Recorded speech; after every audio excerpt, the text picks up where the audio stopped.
ഓം ഹരിശ്രീ ഗണപതയേ നമ. അവിഘ്നമസ്തു. ഓം നമോ ഭഗവതേ വാസുദേവായ ശ്രീകൃഷ്ണായ പരമാത്മനേ നമ. എല്ലാ ഭക്തമക്കൾക്കും എൻ്റെ വിനീതമായ പ്രണാമം. എല്ലാവർക്കും ശാന്തിയും സമാധാനവും എല്ലാ നന്മകളും ഉണ്ടാകണമെന്ന് പ്രാർത്ഥിക്കുന്നു. ഓം ലോകാ സമസ്ത സുഖിനോ ഭവന്തു. നമ്മൾ നാരായണീയം തൃണാവർത്ത വധമാണ് നമ്മൾ വായിച്ചുകൊണ്ടിരിക്കുന്നത്. 43 ദശകം 1, 2, 3 ശ്ലോകങ്ങൾ വായിച്ചു. അതിൽ കുഞ്ഞിനെ കിടത്തിയെടുത്ത് യശോദ അമ്മ ഒന്ന് നോക്കിയപ്പോൾ കാണുന്നില്ല. എന്താ, പൊടിപടലങ്ങളെല്ലാം കൊണ്ട് നിറഞ്ഞ് ഭയങ്കര ഇരമ്പലും.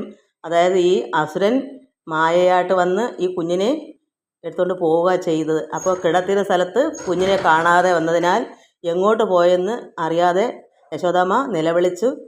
അത് ഏതൊരമ്മയ്ക്കും അങ്ങനെയാണല്ലോ. അതാണ് നമ്മൾ വായിച്ചുകൊണ്ടിരുന്നത്. ഇനി നമുക്ക് ശ്ലോകം 4 വായിക്കാം. ശ്ലോകം 4. താവൽ സദാനവരോപി ച ദീനമൂർത്തിർ ഭാവൽക്ക ഭാരപരിധാരണലോനവേഗ സങ്കോചം ആപതനുക്ഷത പാംസു ഘോഷേ ഘോഷേ വ്യദായത ഭവൽ ജനനീ നിനാദ. താവൽ സദാനവരോപി ച ദീനമൂർത്തിർ ഭാവൽക്ക ഭാര പരിധാരണലൂനവേഗ സങ്കോചം ആപതനുക്ഷത പാംസു ഘോഷേ ഘോഷേ വ്യദായത ഭവൽ ജനനീ നിനാദ. ഇവിടെ ആദ്യം അസുരൻ്റെ മായ കൊണ്ട് എന്ത് വന്നു? കുഞ്ഞിന് ഭാരം ഉണ്ടായി. അമ്മ അറിയുന്നില്ലല്ലോ. അമ്മ നോക്കിയപ്പോൾ കുഞ്ഞിനെ എടുക്കാൻ വയ്യാത്ത ഭാരം അങ്ങനെയാണല്ലോ കൊണ്ട് കിടത്തിയത്. കുഞ്ഞിനെയും കൊണ്ട് ദുഷ്ടൻ അസുരൻ പോയപ്പോൾ എന്ത് വന്നു? അസുരന് കുഞ്ഞിനെ കൊണ്ട് ഭാരം സഹിക്കാൻ വയ്യാതായി. അപ്പോൾ അസുരനേക്കാളും ഭാരം കുഞ്ഞിന് വർദ്ധിച്ച് വന്നു. എന്താ കാരണം? അസുരൻ്റെ മായേക്കാളും പരമാത്മാവാന് നാരായണനായ മഹാവിഷ്ണുവിന്, നാരായണ കൃഷ്ണന് അതിഭയങ്കരമായ ഭാരം വന്നു. അപ്പോൾ ആർക്ക് സഹിക്കാൻ വയ്യ? അസുരന്. കുഞ്ഞിനെയും കൊണ്ട് പോവുകയും ചെയ്ത് അവന് ഭാരം കാരണം നിവർത്തിയില്ലാതായി. അങ്ങനെ താങ്ങാനാവാതെ അതിനെ കിടത്തേണ്ടി വന്നല്ലോ. അപ്പോൾ കുഞ്ഞിനെ വഹിച്ചുകൊണ്ട്, അത് അമ്മയ്ക്ക് ഭാരം താങ്ങാനാവാതെ കുഞ്ഞിനെ കൊണ്ട് കിടത്തി. അതിനേക്കാൾ ഇരട്ടി ഭാരം വഹിച്ചു കൊണ്ടുപോയ കുഞ്ഞിനെ കൊണ്ടുപോയ അസുരന് സംഭവിച്ചു. അതുകൊണ്ട് ആ കുഞ്ഞിനെ വഹിച്ചുകൊണ്ട് ഉയർന്നു പൊങ്ങിയ അസുരനും ഭഗവാന്റെ അവിടുത്തെ, അതായത് ആ കുഞ്ഞിൻ്റെ ഭാരം താങ്ങാനാവാതെ വന്നു. ഇത് ഭട്ടതിരിപ്പാട് ഭഗവാൻ നാരായണനോട്, ഗുരുവായൂരപ്പ ഇങ്ങനെ ആയിരുന്നല്ലോ, ആ കുഞ്ഞായിരുന്ന ഭഗവാനെയും കൊണ്ട് പോയപ്പോൾ അസുരനും ഭാരം താങ്ങാനാവാതെ വന്നു.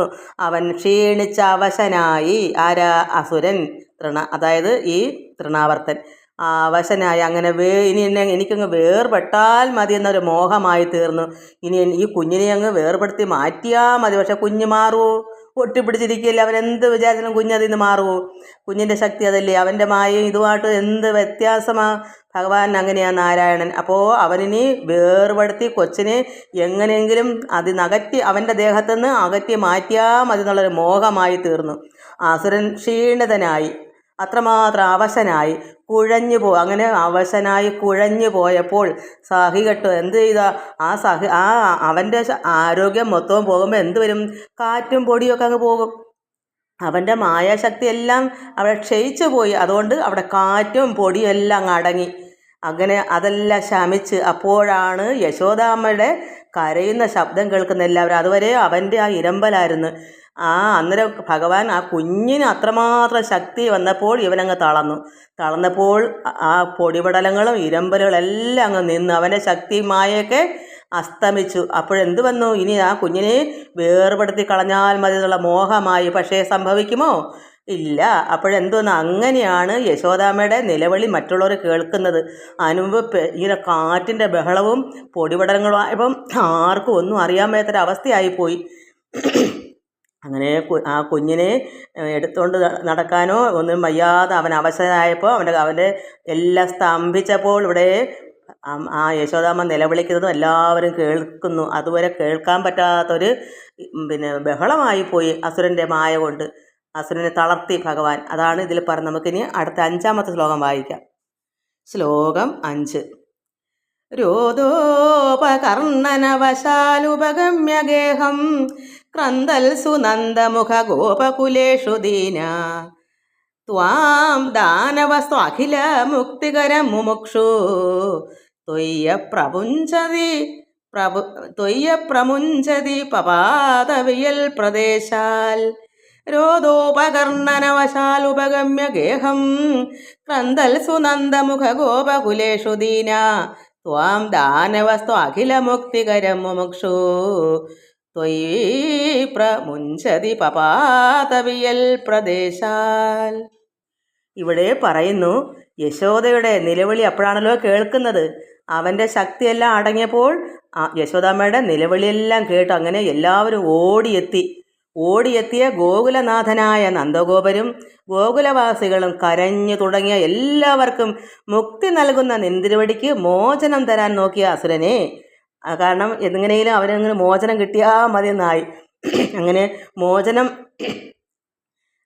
തരാൻ നോക്കിയ അസുരനെ അതായത് ഭഗവാൻ ആ കുട്ടി മോചിപ്പിക്കാൻ കൂട്ടാക്കാഞ്ഞപ്പോൾ ഭഗവാൻ വിടുമോ അവനെ? അപ്പോൾ ഭഗവാൻ കുഞ്ഞെന്ത് ചെയ്ത്? അവൻ എങ്ങനെയെങ്കിലും വിട്ടുമാറിയാൽ മതി കുഞ്ഞിനെ. അപ്പോൾ ഭഗവാൻ അവിടെ മോചിപ്പിക്കാൻ കൂട്ടാക്കിയില്ല.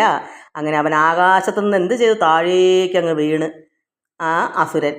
തൃണാവർത്തൻ കൃഷ്ണനെയും കൊണ്ട് ഉയർന്നപ്പോൾ ഭഗവാന്റെ ഭാരം താങ്ങാനാവാതെ വിഷമിച്ചു. അപ്പോൾ ഉണ്ണി വിട് എന്നവൻ പറഞ്ഞുകൊണ്ട് ഉണ്ണിയെ വേർപെടുത്താൻ ശ്രമിച്ചു. ഉണ്ണി വിട് സഹിക്കാൻ പറ്റാത്തപ്പോഴാണ് അവൻ ഇങ്ങനെ പറഞ്ഞത്. പക്ഷേ ഭഗവാൻ കുഞ്ഞ് വിടുവോ? എന്നാൽ എല്ലാവർക്കും സംസാരമോചനം നൽകുന്ന ഭഗവാൻ അവനെ വിടാൻ കൂട്ടാക്കിയില്ല എന്ന് തന്നെയല്ല. അപ്പോൾ എല്ലാവരെയും ഭഗവാൻ മോചിക്കുന്ന, സാധാരണ ഭക്തന്മാരെയൊക്കെ മോചിപ്പിക്കുന്ന ഭഗവാൻ ഇവിടെ എന്ത് കാണിച്ചു? അവനെ വിടാൻ കൂട്ടാക്കിയില്ല. അങ്ങനെ തന്നെ മാത്രമല്ല, ഭയം കൊണ്ടെന്ന പോലെ അവനെ കൂടുതൽ മുറുകെ പിടിക്കുകയും ചെയ്തു. കാരണം കുഞ്ഞിന് ഭയമെന്ന രീതിയിൽ അവന് തോന്നണം കുഞ്ഞ് ഭയന്നിട്ടാണ് കെട്ടി മുറുകെ പിടിക്കുന്നതെന്ന്. അതുകൊണ്ട് ഭഗവാൻ എന്ത് ചെയ്ത്? ഭയം കൊണ്ടെന്ന പോലെ അവനെ കൂടുതൽ മുറുകെ പിടിക്കുകയും ചെയ്തു. കാരണം അവന് തോന്നണം കുഞ്ഞിന് പേടിച്ചിട്ടാണെന്ന്. പക്ഷെ കുഞ്ഞെന്താ, അവനൊന്ന് വേർപെടാതിരിക്കാനാണ് അവനെ അങ്ങ് വിട്ടാൽ കൊള്ളത്തില്ലല്ലേ. അതുകൊണ്ട് ഭഗവാൻ ഇങ്ങനെ മുറുകെ പിടിച്ചു. അവന് തോന്നുന്നത് എന്താ? അയ്യോ, കുട്ടി ഭയന്നിട്ട് പേടിച്ചിട്ടാണ് അവനെ പിടിക്കുന്നത് തോന്നണം. അസുരൻ എത്ര ശ്രമിച്ചിട്ടും ആ പിടിവിടാൻ സാധിക്കാതെ വന്നപ്പോൾ ഗത്യന്തരമില്ലാതെ ആകാശത്തു നിന്ന് ക്ഷീണിച്ച് പരവശനായി ആ അസുരൻ നിലംപതിച്ച് താഴേക്ക് വീണുപോയി. അതാണ് ഈ ശ്ലോകത്തിൽ. നമുക്ക് 6ാമത്തെ ശ്ലോകം കൂടെ വായിക്കാം. ശ്ലോകം 6. രോദാകുലസ്തദനു ഗോപഗണാ ബഹിഷ്ട പാഷാണപൃഷ്ടഭുവി ദേഹം അതിസ്തവിഷ്ടം പ്രൈഷന്തഹന്ത നിപതന്തം അമുഷ്യ വക്ഷസി അക്ഷീണമേവ ച ഭവന്തം അലം ഹസന്തം. രോദാകുലസ്തദനു ഗോപഗണാ ബഹിഷ്ട പാഷാണപൃഷ്ടഭുവി ദേഹം അതിസ്തവിഷ്ടം പ്രൈഷന്തഹന്ത നിപതന്തം അമുഷ്യ വക്ഷസി അക്ഷീണമേവ ച ഭവന്തം അലം ഹസന്തം. ഇവിടെ എന്താ ഭട്ടതിരിപ്പാട് പറയുന്നത്? അങ്ങനെ ആകാശത്തു നിന്ന് അവൻ എന്തെല്ലാം അവൻ്റെ മനസ്സിൽ കണ്ടോ അതൊന്നും സാധിക്കാതെ പരവശനായി നിലംപതിച്ച് വീണു. ഉടനെ തന്നെ ദുഃഖിച്ച് കരയുന്ന ഗോപന്മാരും ഗോപസ്ത്രീകളും അവിടെ അത്രമാത്രം ഭയന്ന് കുട്ടിയെ കാണാനും ഇതെല്ലാം മനസ്സിലാക്കി യശോദ നിലവിളിക്കുന്നു. ഇതെല്ലാം കണ്ട് ദുഃഖിച്ചു. ആരാണ്? ഗോപന്മാരും ഗോപസ്ത്രീകളും. പുറമേയുള്ള ഒരു കൂറ്റൻ പാറപ്പുറത്ത് ഒരു പടുകൂറ്റൻ ശരീരം നിപതിക്കുന്നതായി, കാരണം നിലംപതിക്കുന്നതായി കണ്ടു. ഒരു ഭയങ്കരമായ കൂറ്റൻ അവിടെ താഴെ ഒരു പാറപ്പുറമുണ്ട്. അവിടെ ഒരു പടുകൂറ്റൻ ശരീരം, ആരാ? തൃണാവർത്തൻ, അവിടെ നിലം പതിക്കുന്നതായി ഈ ഗോപന്മാർ ദുഃഖിച്ചു നിൽക്കുന്ന ഗോപസ്ത്രീകളും ഒക്കെ കണ്ടു. ആ ശരീരത്തിൻ്റെ നെഞ്ചത്ത്, പടുകൂറ്റൻ ശരീരത്തിൻ്റെ നെഞ്ചത്ത് യാതൊരു കേടുപാടും കൂടാതെ ഭഗവാൻ തൂമന്ദഹാസം പൊഴിച്ചുകൊണ്ട് കിടക്കുന്നതായും കണ്ടു. അപ്പോൾ കുഞ്ഞെന്ത് ചെയ്യുന്നു? കുഞ്ഞിന് വല്ല വിഷമമുണ്ടോ? പുഞ്ചിരിച്ചും കൊണ്ട് തൂമന്ദഹാസം, നല്ല വെള്ള പോലെ വെളുത്ത ചിരി, നല്ല വെണ്മ പോലെ കുഞ്ഞ് വെളുക്ക പുഞ്ചിരിച്ചും കൊണ്ട് ഇങ്ങനെ അവൻ്റെ നെഞ്ചത്ത് ഇങ്ങനെ കിടക്കുന്നു. മോഹിച്ചതൊന്നും സാധിക്കയില്ലെന്നും കൽപ്പിച്ചതേ ലഭിക്കുകയുള്ളൂ എന്നും ഇതിനാൽ ബോധ്യപ്പെടുത്തുന്നു. അവൻ എന്തെല്ലാം മോഹമാ, കുഞ്ഞിനെ കൊണ്ട് കൊന്നുകളയണമെന്നെല്ലാം മോഹിച്ച് നടന്നു. അതുകൊണ്ട് നമ്മൾ ചിന്തിക്കേണ്ടത് എന്താ, നമ്മൾക്കൊരു പാഠമായത്. നമ്മൾ വെറുതെ അങ്ങനെ നടന്ന് മോഹിക്കാൻ പാടില്ല. മോഹിച്ചതൊന്നും നമുക്ക് സാധിക്കയില്ല. എന്താ കാരണം? അസുരന്മാരായതുകൊണ്ടാണ്. നമ്മളും ഭഗവാന്റെ ഒരു ഭക്തനായി മാറണമെങ്കിൽ നമുക്ക് നമ്മുടെ ആഗ്രഹങ്ങൾ ഭഗവാൻ സാധിച്ചു തരും. അത് ഉറപ്പായ കാര്യമാണ്. അപ്പോൾ എന്ത് വന്നൂടെ? അസുരൻ്റെ ഈ ദുഷ്ടന്മാർക്കുള്ള മോഹം സാധിച്ച് ദൈവം കൊടുക്കൂ. അതുകൊണ്ട് മോഹിച്ചതൊന്നും സാധിക്കയില്ല എന്നും കൽപ്പിച്ചതേ ലഭിക്കുകയുള്ളൂ എന്നും ഭഗവാൻ എന്താ കൽപ്പിച്ചിരിക്കുന്നത് അതേ നമുക്ക് ലഭിക്കുകയുള്ളൂ എന്നും ഇതിനാൽ ബോധ്യപ്പെടുത്തുന്നു. തൃണാവർത്തൻ ആഗ്രഹിച്ചതും മോഹിച്ചതും കൃഷ്ണനെ കൊന്ന് കംസൻ്റെ കാര്യം സാധിക്കാമെന്നാണ്. എങ്ങനെയെങ്കിലും കംസൻ്റെ കാര്യം സാധിക്കണം, എങ്ങനെയെങ്കിലും ഈ കുട്ടിയെ കൊന്നുകളയാനാണല്ലോ അസുരന്മാരെല്ലാം അയാൾ പറഞ്ഞു വിടുന്നത്. അപ്പോൾ ഇതൊന്നും സാധിക്കയില്ല. എന്നാൽ ഈശ്വര കൽപ്പിതം കൃഷ്ണനാൽ നേരെ തിരിച്ചായി. അസുരനെ കൊല്ലണമെന്ന് ആയിരുന്നു. ഭഗവാനാൽ ഈ അസുരൻ വധിക്കണം എന്നായിരുന്നു കൽപ്പന, ഭഗവാന്റെ ഓർഡർ. അതുകൊണ്ട് എന്ത് വന്നു? നേരെ തിരിച്ച് ആ അസുരൻ തന്നെ കൊല്ലപ്പെട്ടു. ഇതാണ് ഇതിൽ പറയുന്നത്. നമ്മളും ചിന്തിക്കണം. നമ്മൾ ഈശ്വരനോട് മാത്രം അപേക്ഷിക്കുക. ഈശ്വരൻ ഇങ്ങനെ എല്ലാവരെയും ആശ്വസിപ്പിക്കുന്ന ഭഗവാനെ നമ്മൾ ആശ്രയിച്ചാൽ ഭഗവാൻ നമ്മുടെ കാര്യങ്ങളെല്ലാം സാധിച്ചു തരും. പക്ഷേ ഈശ്വരനെ മുൻ നിർത്തണം. അസുരനെ പോലെ ആകരുത്. അത് ഈശ്വരനെ കൊല്ലണമെന്ന് ചിന്തിച്ചതുകൊണ്ടാണ് അസുരൻ ഇങ്ങനെ വന്നത്. അതുകൊണ്ട് അവൻ്റെ മോഹം നമ്മൾ ദുഷ്ടത്തരം കാണിച്ചിട്ട് നമ്മുടെ ആഗ്രഹം സാധിക്കണം എന്ന് കണ്ടാൽ എന്ത് വരും? ഭഗവാൻ കൽപ്പിച്ചതേ നടക്കൂ. അല്ലാതെ ഒന്നും എത്ര കിടന്ന് ചാടിയാലും തകർത്താലും നടക്കത്തില്ല. ഈശ്വരൻ ഒരു ഭക്തനാണോ? ഒരു ഭക്തനെ മാത്രമേ ഈശ്വരൻ ആഗ്രഹിച്ചത് മോഹിച്ചത് കൊടുക്കുകയുള്ളൂ. നമ്മളിത് മനസ്സിലാക്കണം. ഓം സർവത്ര ഗോവിന്ദ നാമ സങ്കീർത്തനം. ഗോവിന്ദ ഗോവിന്ദ.